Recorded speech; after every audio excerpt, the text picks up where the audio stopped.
Welcome to GrayPrimer, a weekly show that's mostly about miniatures. My name is Nick, I'm your host, and in this episode I'm taking a little bit of a special look at some Warhammer 40,000 action figures. It's a triple header from McFarlane Miniatures.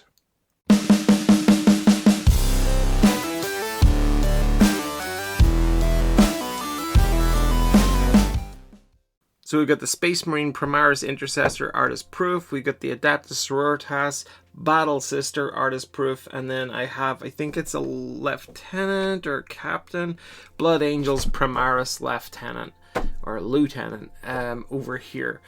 That's the only one that has paint on it, the others are artist proofs, but let's start with the first one they released, the Space Marine Primaris Intercessor Artist Proof over here. Okay, so when they released this, they also brought out a Ultramarine with a chainsword, I think, and a Necron warrior. The Ultramarine and the Necron were both painted. This was the only one in that first series that was unpainted. Nicely packaged. You can clearly see the bolt rifle. You got the backpack here. There is a nice weight to this box as well. And you've got a good view of the Marine tucked away in there. Some nice imagery on the side, pretty dramatic looking. And then the back you can see, oh, this could have helped me just a moment ago. Yeah, you got the Ultramarine here. Oh, you got a bolt pistol as well. And then the Necron Warrior. And then you can see it's all officially licensed and all of that. But let's do this. Let's take a very cheap hobby knife and knock a significant amount of value off of this McFarlane Space Marine.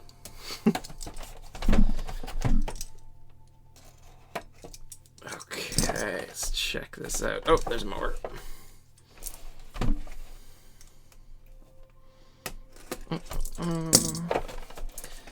Alrighty.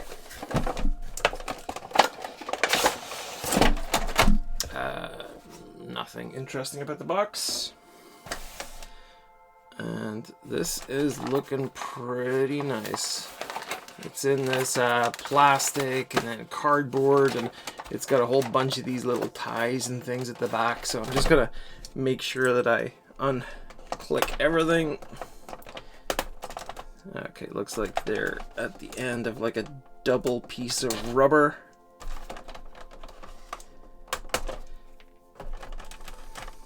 Nope, that one just came away by itself.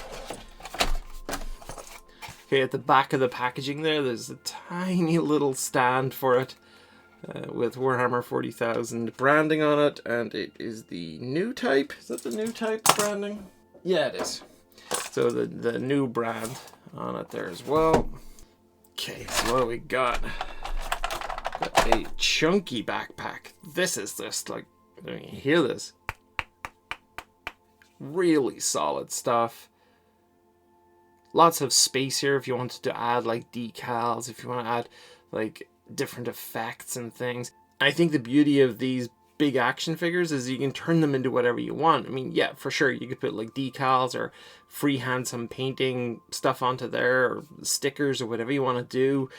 But you can also turn this into something like a Chaos Marine or an injured Marine or something like that. You've got a huge amount of scope for playing around with this. I've seen people doing 3D printing on different heads, different weapons, and attaching them on.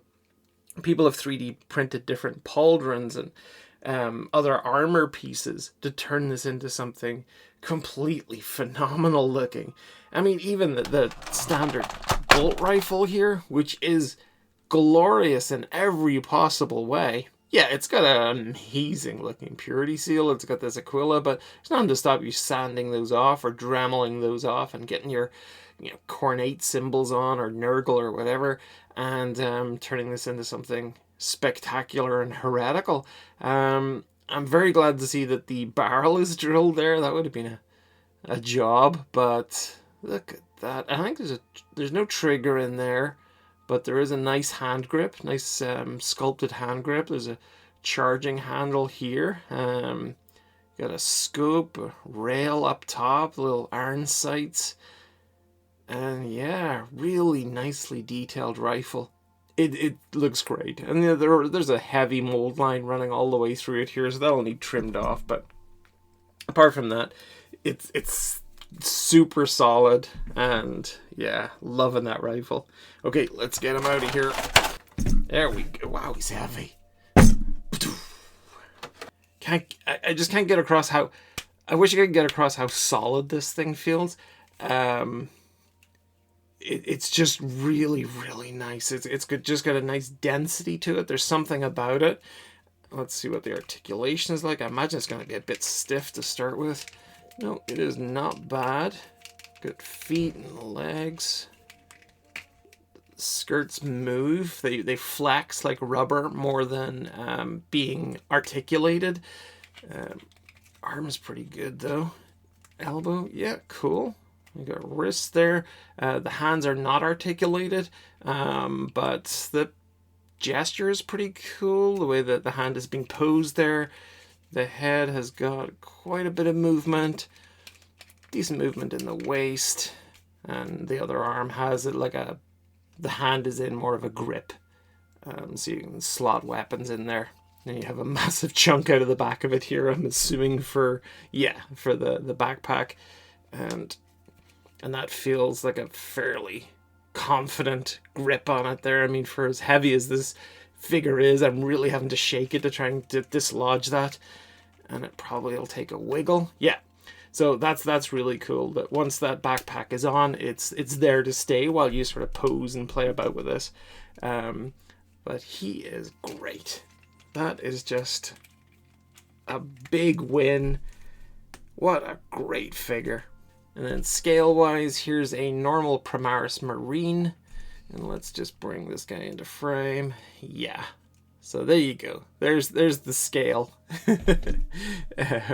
But that's very cool. Love that. And then the rifle, looking at this hand, it's kind of rigid plastic, or it might be PVC or something. Try to get this in without breaking it. And then you can use the other hand underneath to steady the rifle, or you probably put it over the top as well if he's at a standby position.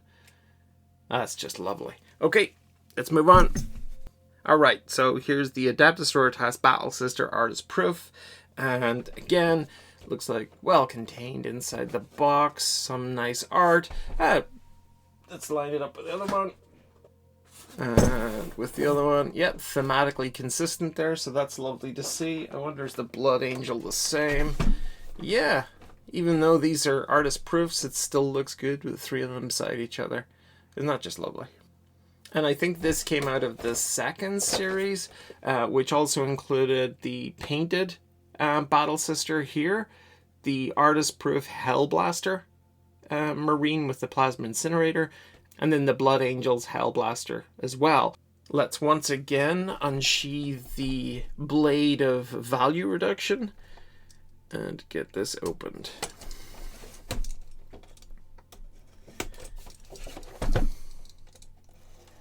Okay. Check it out. Ooh, this feels a lot lighter. And it wasn't connected to the yellow piece, but the yellow piece did come with one of those little stands. Okay, much lighter figure here. But then a much smaller person compared to the gigantic Space Marines, you know. I don't think the Battle Sisters are genetically modified, are they? Not that, I mean, they might have augmatics and things like that, but I don't think they're genetically modified.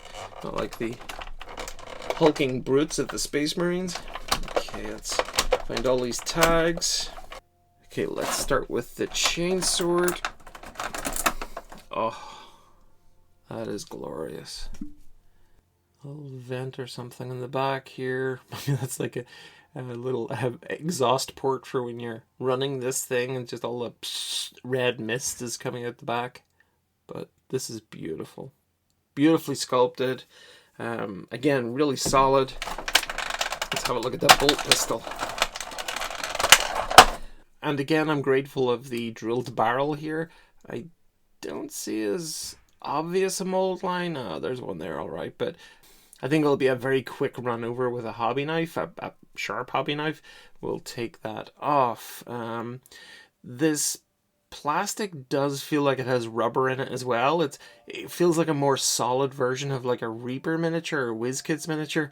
So I will be careful with the knife, because sometimes you can get some puckering of the surface, some peel back, and yeah, it's much less likely to gouge than like polystyrene would be, and it's more likely to have a sort of a puckering effect. It's a weird kind of effect when you run a very sharp knife over it.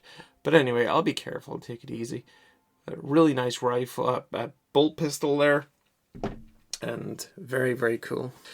Well, let's tip it out. Okay, so this is a very different type of figure, much less chunky than the Space Marine. And with this, they have elements like this fabric that feels like it's just rubber. There's no rigidity to this. And it's just really nice. I mean, it's very well sculpted. It's got these kind of folds in it. It's got the buttons or something down here. Some embroidery and stitching across the bottom. It connects well into the belt and everything. And you can see elements like the little cross here. You see how flexy that is? Compared to something like the hand, which is much more rigid. But incredibly ornate all through. I mean, the sculpting in this is phenomenal.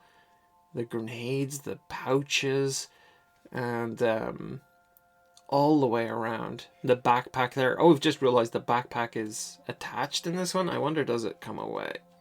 Watch me break it live. Oh, yeah, it does.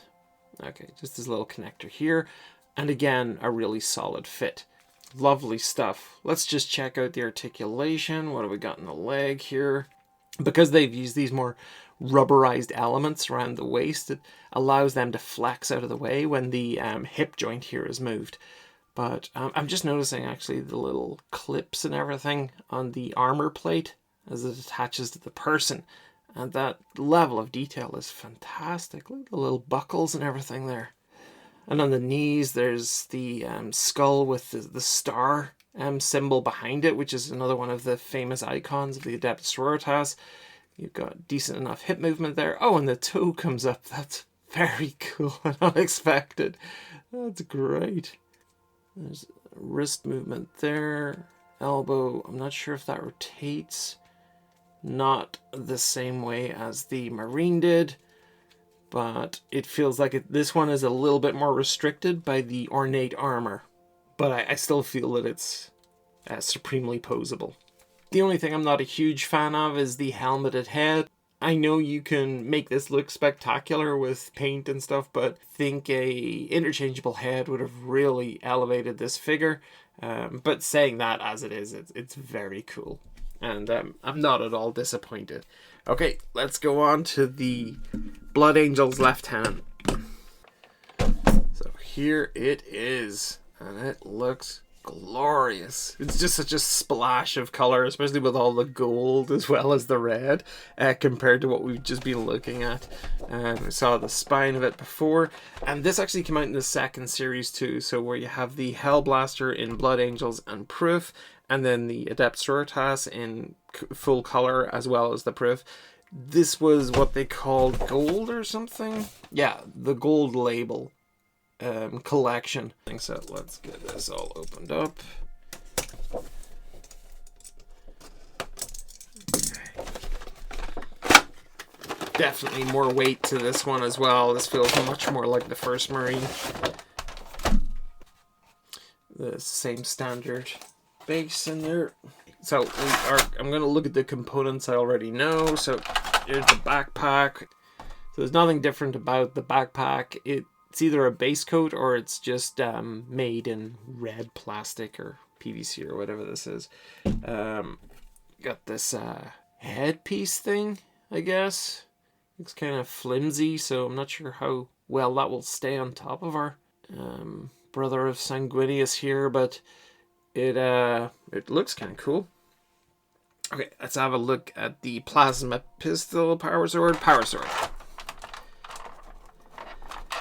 A little bit of tape there, didn't see that. And this is nice. Like, again, you know, oh wow, it has got a band in it. Look at that. I wonder, is that a heat thing? Could you put that in hot water and maybe, you know, sandwich it between two books or something? Would that straighten it out as it cools again? I'm not sure. That is a significant curve. You can see how flexible this stuff is. Let's have a look at this plasma pistol. Ah, undrilled barrels? Seriously? Thankfully that doesn't look like a huge amount of work.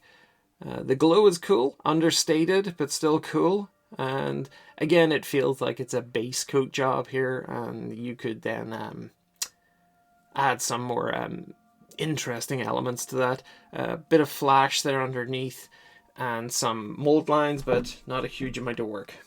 It involves getting that fixed. Okay, let's check out the big dude. Let me see, what actually makes this different from the other one that I've got? Okay, so this is actual molded detail here, this cross on the forearm. The pauldron is completely different, as is the little shield here. The Blood Angel symbol in the middle of the wings rather than the standard Aquila. That's the same pauldron, but just painted. This piece on the hip armor is molded in as well, or glued on, something like that. And then this shin guard as well is a totally different piece. This is a transfer, I'd say. So there's enough different, and the helmet, sorry, as well, obviously. Has molded details, got the laurel wreath on it, and the blood drop as well of the Blood Angels. It also differs in that it is a grip hand on this side as well as this one, as opposed to the open hand that came with the proof of the Intercessor, and that's really because it's got two weapons to hold. Some larger components have not been painted. They're actually cast in a different color of plastic, like the pauldron here is gold, but the blood drop on it is painted on, and I'm assuming by hand. It's not the tidiest job. There's a lot of overspill there. You can see it here, where they've had to paint this component and it's overspilled into the knee. But really, as a base coat, it's pretty neat. If you're planning to come back and hit this with a few different paint effects or something like that. But I think overall, the paint job is passable and it's a good starting place. And let's just line them all up here. I'm loving this whole series. I think it's a brilliant idea. I think it's been brilliantly executed as well. I know that Bandai do a version of these scale Warhammer 40k figures, but for me, the slight increase in articulation you get with the Bandai ones, it doesn't cover off the significant increase in price. These McFarlane ones are great value for money. They're solid enough to throw around all day, and I think it gives you a nice big canvas for getting some cool paint jobs or cool kit bash effects or something like that. But hey, that wraps it up for the McFarlane 40k triple unboxing, and this was a massive amount of fun.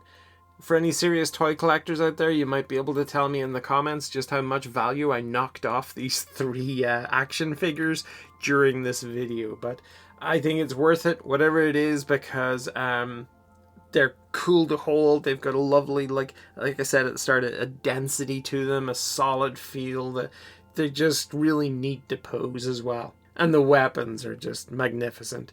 I'm sure I'll be back in the future with more of these McFarlane Warhammer 40,000 action figures, and I'm hoping they do something other than Necrons and the forces of the Imperium. Can you imagine an orc in one of these sets with like maybe a grot or a squig or something in the box with it and a huge chopper? If they release that, I'm going to buy 5 of those and make a squad. Like, seriously, that would be so cool. But that wraps it up for this bonus episode. In the next normal episode of GrayPrimer, I'm going to be looking at scaled down versions of a few of these. I'm going to check out the Space Marines Interdiction Battle Force. That is a massive set full of plastic, and I can't wait to share it with you. Until then, take care and bye-bye.